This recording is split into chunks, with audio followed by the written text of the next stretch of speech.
Revealing the ultimate, most internet's favorite cooking hacks that truly work.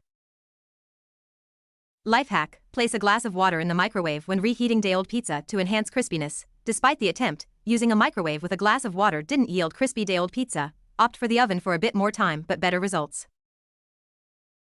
Life hack: facilitate peeling by poking a pin into the eggshell. Avoid the tedious task of using a pin to separate eggs by saving older eggs for hard boiling. Their aging process makes the whites easier to peel. Life hack: use a glass to peel a mango. While it's possible to peel a ripe mango with the side of a glass, the slippery nature of the fruit may result in a broken glass and leave much of the mango attached to the skin, making a peeler or paring knife a more effective choice. Life hack: prevent a pot from boiling over by placing a wooden spoon across the top. Avoid the risk of spillover and a warped spoon by stirring the boiling water instead of leaving the spoon on top, as it releases heat and prevents overflow.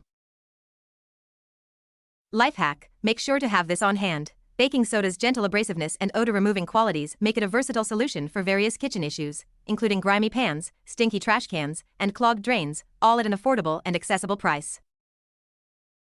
Which hack did you like? If you know any good hacks, please share it in the comments.